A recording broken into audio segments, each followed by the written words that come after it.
Hey everyone, I wanted to hop up, say hi, and talk to you a little bit about today and why maybe it's a really good idea today, tomorrow, even into November 2nd, to spend some time to maybe reconnect and honor the people that came before you. Now, what does that all mean? Obviously, now we celebrate Halloween, we dress up in really cool costumes. Hey, Jean. We party, we dance, and we have a whole lot of fun. You know, there's the whole energy of trick or treat where we have been knocking on doors, especially in America. Hey, Kate. And we knock on the door, we say, hey, trick or treat, and usually we get a treat. And the truth is that in North America, in Europe, and in many areas across the world, this day called Samhain, spelled Samhain, hi Kate, is really a day to honor our ancestors, right?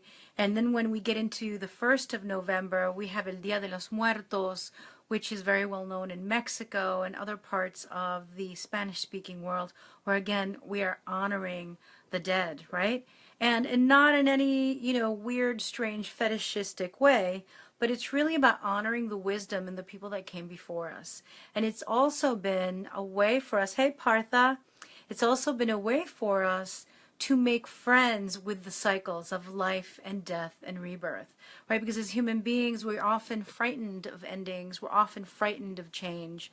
And so in these places where we have honored traditionally our ancestors, where we have honored the wisdom of those that came before us, it's been easier for us to also manage our own fears with death. So the 31st of October, when we are dancing with ghouls and skeletons and and devils and cats, etc., and Wonder Woman. It is also that we are maybe perhaps dancing with aspects of ourselves. Perhaps we are dancing with those shadow areas of ourselves that we have difficulty dealing with, right? Like I was saying, death. So the invitation today for all of you is that to spend some sort of time, if you're wanting to, if you're desiring, maybe to get a couple of pictures from your ancestors, people that you've loved, and place them on a table, on an altar, or even on a shelf, and just take a moment and light a candle. And in that moment when you're lighting the candle, one of the things, I used to guide ancestor circles for like over a decade with my friend Diane in New York City, and now I'm in Pennsylvania. I attended a circle, a Samhain circle, which I loved, but I didn't guide it this year. So the invitation for you all is to set some time for yourself to be able to honor those that have passed, to remember them, and to two things. One is to dive in and ask yourself if there is some sort of ancestral pattern, ancestral belief that is still being passed on, right, that we need to shift. Because sometimes people, through their own experiences, our great-great-grandparents, maybe they were starving, and so now we're stuffing our faces because we have inherited this energy of scarcity and starvation. Or maybe they had to work and work and toil and work, and so we think that we have to kill ourselves for money and abundance. So we have these beliefs. So one is to dive deep and ask ourselves, what is the belief or pattern that during this time, on Hallows Eve, on Samhain, and El Día de los Muertos, that I need to release, that perhaps my family has passed on through generations. And in no way are we being disloyal. In a way we are helping those who've crossed over also lighten their burden as we, their descendants, decide to end or heal or transform a belief that just no longer serves us. And the second part of the invitation is to remember, to revel, to celebrate those beautiful people who have created you. There's someone, and some people said to me, well, Vanessa, I don't know if they're so beautiful, because we all have different stories, right, of our families. But there is somebody there that has crossed over, that you have loved, who has inspired you. And to name them, right, to name them.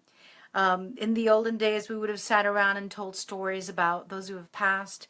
In the olden days, we would have perhaps, and maybe some people are still doing this, during dinner, set up a plate, right, of food for those who have passed away to honor them.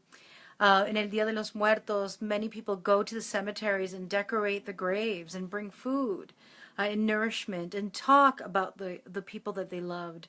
And so often, we we have this pressure to be happy, to be successful, that we don't honor. We don't honor the people who've crossed over, because, you know, that's sad to talk about people who've crossed over.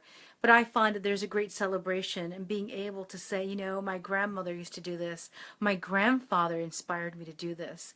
So if you're watching this, one, to dive deep and ask yourselves, what belief or pattern have I inherited throughout my ancestral lines that I'm ready to release? And the second thing is to celebrate where you come from, to celebrate those ancestors who came across, you know, continents and countries and languages to settle here, wherever you may be, and to send them love. And so I'm going to go light a candle for some of my relatives downstairs, where I have them set up on a shelf.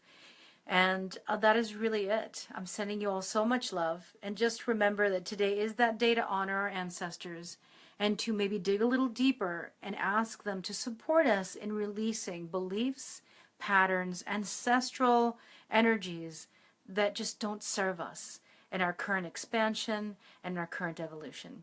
I'm sending you all so much love. Blessed be, bright blessings to all, and may we continue to shine together, grow together, and transform together.